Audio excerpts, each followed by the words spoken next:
बिस्मिल्लाहिर्रहमानिर्रहीम। अस्सलाम वालेकुम। शुक्र अल्लाह के नाम से दिलों के बेद खूब जानता है। देखती आंखों सुनते कानों आपको शाहजफर का सलाम। उम्मीद करती हूँ कि आप सब खैरियत से होंगे। मैं भी आप सबकी दुआ अल्लाह की करम से बिल्कुल ठीक ठाक हूँ। आज मैं आपके साथ एक बहुत ही ज़बरदस्त रेसिपी शेयर करने वाली हूँ, जिसको 6 माह की उम्र से लेके बाकी हर तमाम उम्र के जो अफराद हैं वो इसे खा सकते हैं इजीली। जो बच्चे अंडे नहीं शौक से खाते उनके लिए तो ये बहुत ही बेहतरीन है, चूँकि छोटे बच्चे बाज़ जो होते हैं उन्हें अंडे पसंद नहीं होते, या वो जो सिर्फ वाइट वाला उसका पोर्शन खाते हैं, येलो वाला जो है वो नहीं खाते, ज़ाया कर देते हैं। तो इसमें जो है वो आप हर तरह से बच्चों को इजीली अंडा भी खिला सकते हैं और सर्दियों की ये बहुत ही अच्छी एक सौगात भी है। तो इसके लिए हमें जिन चीज़ों की ज़रूरत है, ये देखें, देसी घी है 1.5 पाव के करीब। देसी घी मैंने रखा हुआ है ताकि ये इजीली पिघल जाए। और इसके बाद मैं इसमें बाकी जो चीज़ें वो ये आपको दिखा दूँ कि क्या क्या इसमें इस्तेमाल होगा। इसमें तकरीबन 1.5 पाव के करीब ही बेसन है, ये मैंने छान के साफ करके रखा हुआ है। 4 अदद इसमें अंडे जाएंगे, 2 ये सब्ज़ इलायची हैं, और 1 प्याले के करीब ये जो इसमें शुगर जाएगी। शुगर आप इसमें पीस के भी डाल सकते हैं पाउडर बना के, और वैसे भी डाल सकते हैं। और ये तकरीबन हाफ कप जो है बादाम कटे हुए हैं। मैं इसको बनाना शुरू करती हूँ। बहुत जल्दी बन जाता है और बहुत ही मज़े का बनता है। ऑयल हमारा तकरीबन पिघल गया है।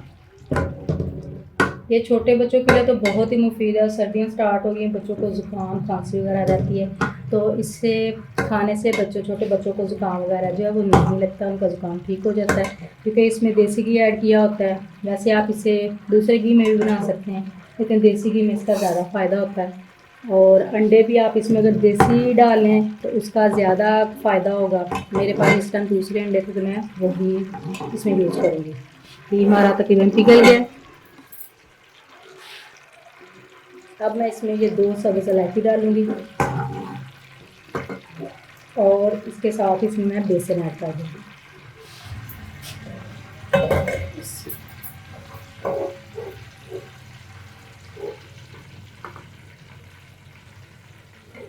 तकरीबन 1.5 पाव के करीब बेसन है।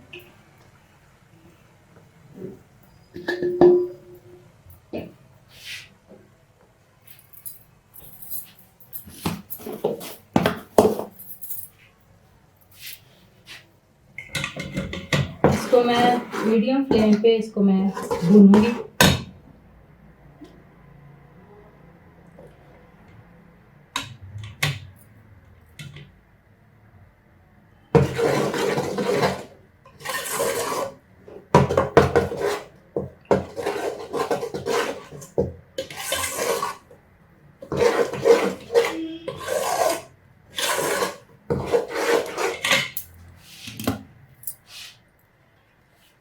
साथ साथ मैं ये अंडे जो है इनको बाउल में खोल के और इनको मैं फेंट दूँगी।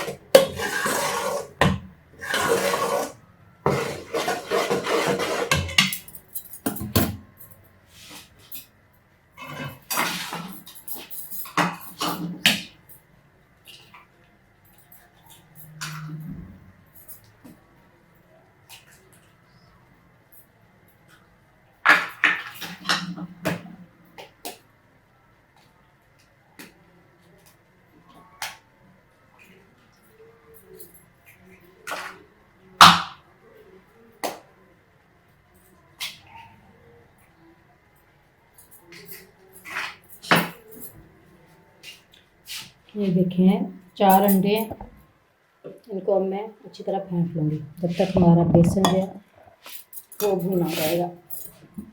बेसन को ज़्यादा आपने ब्राउन नहीं करना, लेकिन इसको वाइट भी नहीं रखना। इसकी खुशबू आनी शुरू हो जानी है जब इसमें भून जाए।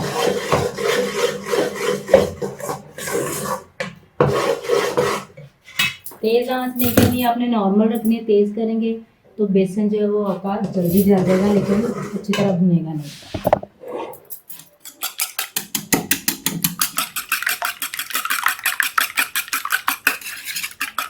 साथ साथ मैं इधर रखा हुआ था, मैंने मसल बना रहे थे, शाम के खाने की तैयारी कर रही थी।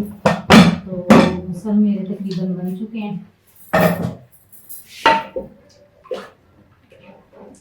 जी मसल हमारे रेडी हो गए हैं। मैंने सारा कुछ इसके अंदर ही डाल के तो इसको मिनट लगा दिया था। फ्राई करके मसाला भून के मैंने बनाए हैं। तो मसाले मेरे रेडी हो गए हैं। अब मैं तब तक ये हलवा बनाऊंगी।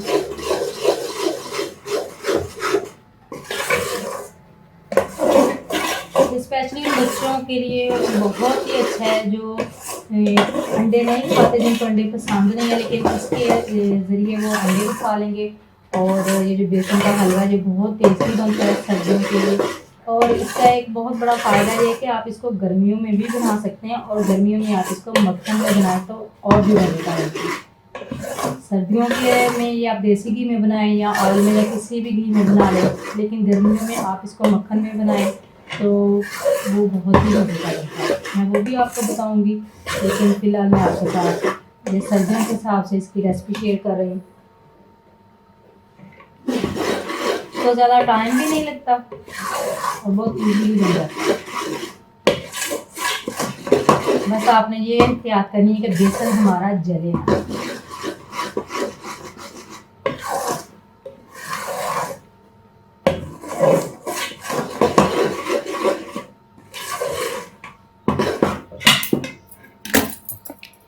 ये देखिए इसमें बबल्स आने शुरू हो गए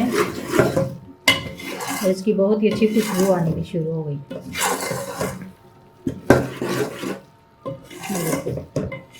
हमने तकरीबन 5 मिनट इसको और फ्राई करना है ताकि इसका जो कच्चापन है वो बिल्कुल ख़त्म हो जाए और इसकी खुशबू जो है वो ज़बरदस्त आनी शुरू हो जाए।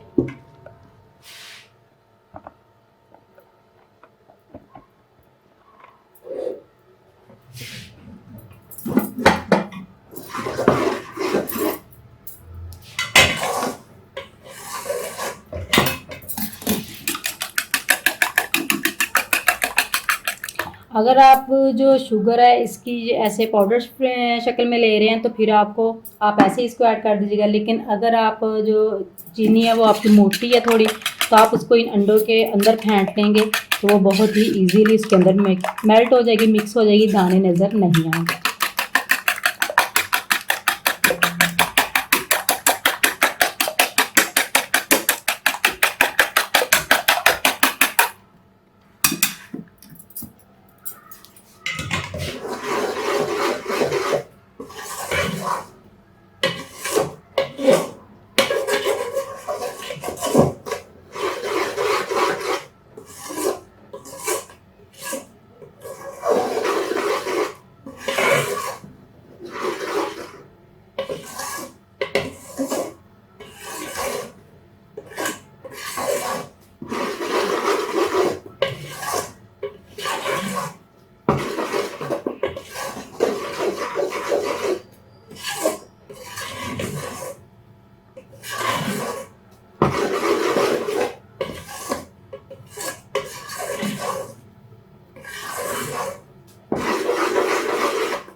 जी अब बेसन हो गया है ब्राउन हमारा, ये देखें।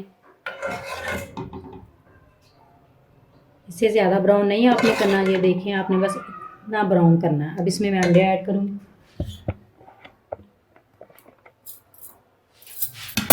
आँच मैंने ऐसा कर ली है। अंडे डालते वक्त याद रखिएगा आँच आपने आहिस्ता कर लेनी है और आहिस्ता आहिस्ता इसको साथ साथ चम्मच को चलाते जाना है।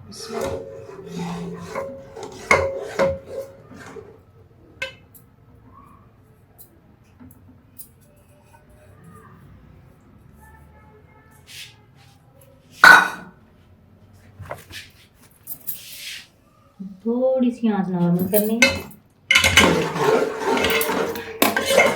इसके साथ ही 1 कप जो चीनी है वो भी डाल दूंगी।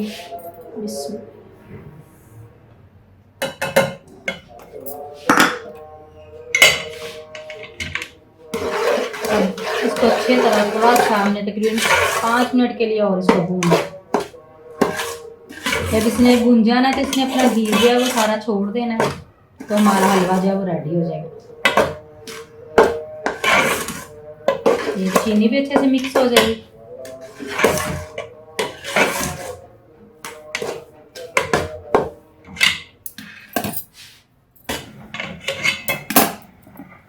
ये देखें, इसमें अंडे भी अच्छी तरह पक गए हैं और चीनी भी अच्छे से मिक्स हो गई है। ये देखें, हलवे ने बर्तन को छोड़ दिया हुआ है, यानी कि हलवा तैयार है। तो हलवा हमारा बिल्कुल रेडी है। ये देखें, घी जो था वो नज़र आना शुरू हो गया। अब इसमें मैं ये जो बादाम कटे हुए हैं वो डालूंगी, थोड़े से मैं इसमें गार्निशिंग के लिए रख लूँगी।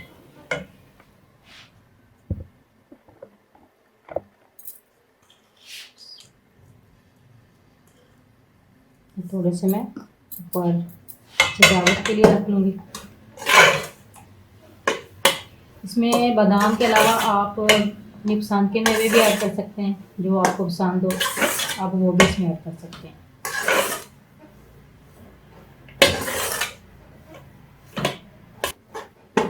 चलिए अब मैं इसको डिश आउट करूँगी और इसमें आपको दिखाती हूँ कि कैसा लगता है।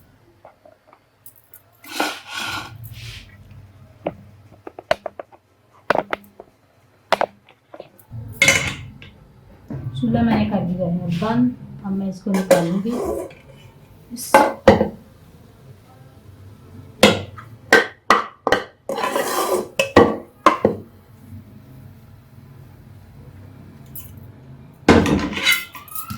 देखिए मैंने बाउल में निकाल लिया। अब मैं इसको बाकी का जो बादाम है वो ऐसे गार्निशिंग कर दूंगी।